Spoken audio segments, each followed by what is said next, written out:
الحمد لله وكفى سلام على عباده الذين اصطفى أما بعد فأعوذ بالله من الشيطان الرجيم بسم الله الرحمن الرحيم ظهر الفساد في البر والبحر بما كسبت أيدي الناس صدق الله العلي العظيم جاء الحق وزهق الباطل إن الباطل كان زهوقا সবাই দুরূদ শরীফ পড়ি আল্লাহুম্মা সাল্লি আলা সাইয়্যিদিনা সাল্লাল্লাহু আলাইহি ওয়া আলা আলিহি ওয়া আসহাবিহি ওয়া বারাকা ওয়াসাল্লাম। ইসলামী যুব আন্দোলন কর্তৃক আয়োজিত আজকে সমাবেশের সভাপতি, মঞ্চে ইসলামী আন্দোলন বাংলাদেশের কেন্দ্রীয় সম্মানিত মহাসচিব সহ বিভিন্ন পর্যায়ের দায়িত্বশীল, সামনে বিশেষ করে উপস্থিত রয়েছেন ইসলাম দেশ মানবতার পক্ষে যারা প্রথম সারিতে কাজ করবে আমার যুবক ভাইরা। আমি আলোচনা বেশি লম্বা না করে সংক্ষেপভাবে বলবো, আজকেই বাংলাদেশ স্বাধীন করতে গিয়ে লক্ষ লক্ষ মানুষ জীবন দিয়েছে, পঙ্গু হয়েছে, মা বোনরা এতিম হয়েছে, সন্তান হারিয়েছে, বিধবা হয়েছে। আজকে বাংলাদেশে যে পরিবেশ পরিস্থিতি চলছে এটা আমাদের সবাই নখদর্পণে পরিষ্কারভাবে আমাদের সামনে বাস্তবতা চলছে। এই অবস্থায় আমি সকলকে উদাত্ত আহ্বান জানাবো, ঘরের ভিতরে ডাকাত ঢুকেছে, আমাদের ঘরে গুন্ডা ঢুকেছে, আমাদের ঘরে সন্ত্রাসী ঢুকেছে। দেখলে দেখা দৃষ্টিতে মনে হয় ডাকাতের অনেক শক্তি, গুন্ডাদের অনেক শক্তি, কিন্তু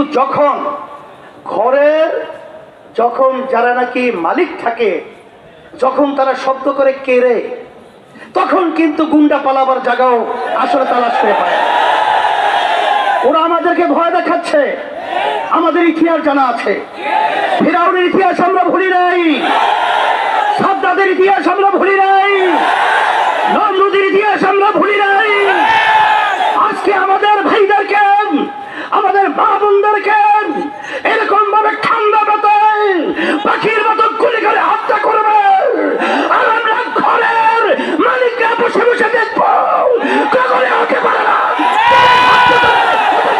হবে সেই হিসাবে আমি বিশেষ করে যুবকদেরকে বলবো, আল্লাহ রাসূল সাল্লাল্লাহু আলাইহি ওয়াসাল্লাম তোমাদের ব্যাপারে দোয়া করেছেন,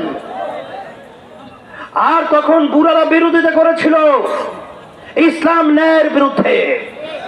আজকে যুবকরা একত্রিত হয়েছেন, আজকে ছাত্ররা একত্রিত হয়েছেন, আজকে অন্যায় প্রতিরোধকারীরা আজকে রাজপথে নেমেছেন।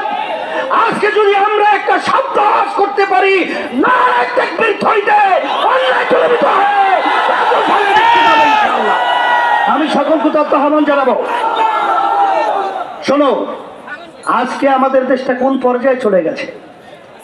আগে পরের 53 বছর স্বাধীনতার ইতিহাসে আমরা দেখেছি এরকম ভয়াবহ মানুষের এই সরকারের প্রতি অনীহা, ঘৃণা আর কখনোই বাংলার ইতিহাসে কেউ দেখে নাই। আজকে বর্তমানে তোমরা তাকিয়ে দেখো, বাংলাদেশ তামাম বিশ্বের মানুষ দেখেন যে আজকে বাংলাদেশের বর্তমানে যে সরকার স্বঘোষিত এবং আওয়ামী লীগ লালিত যে সরকার আজকে ক্ষমতায় বসে আছে, আজকে কিভাবে জুলুম, নির্যাতন, হত্যাযজ্ঞ আজকে বাংলার সাধারণ মানুষদেরকে, ছাত্রদের বুকের উপরে কিভাবে গুলি চালাচ্ছে, কয়দিন চালাবে, কত লাশ সরকারের দরকার। আজকে শত শত মানুষ এক শর্মাত করে আমাদের কাছে সংবাদ, এই কয়েকদিনই ব্যবধানে তারা আজকে দুনিয়াতে নেই। তাদের আজকে গুলি করে তাদেরকে আজকে ধ্বংস করা হয়েছে, হত্যা করা হয়েছে।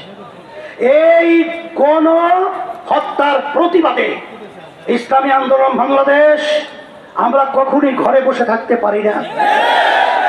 আমার ভাইদের আজকে যে রক্ত ছড়িয়েছে, জান ছড়িয়েছে, এই অবস্থায় কখন ইসলামী আন্দোলন বাংলাদেশ, কোন বাংলাদেশের সচেতন নাগরিক, কোন হৃদয়বান মানুষ তারা ঘরে থাকতে পারে না। তারই অংশ হিসাবে আজকে আমরা রাজপথে এসেছি।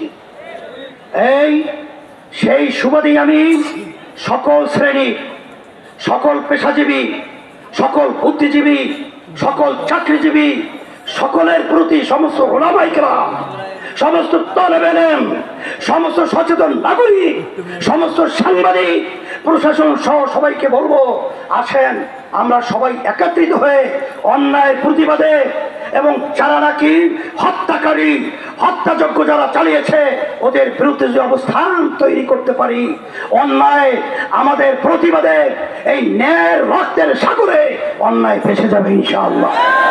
এই আশাবাদ ব্যক্ত করছি। আর সুশৃঙ্খলভাবে তোমরা বিক্ষোভে অংশ নেবা এই আহ্বান জানিয়ে এবং সকলের সর্বশ্রেণীর মানুষদেরকে এই অন্যায় প্রতিবাদে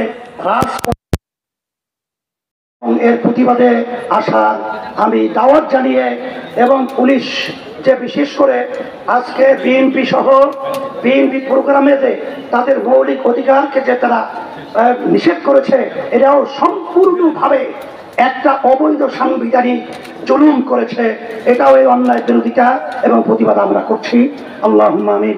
রব্বানা আতিনা ফিদ দুনিয়া হাসানাহ ওয়া ফিল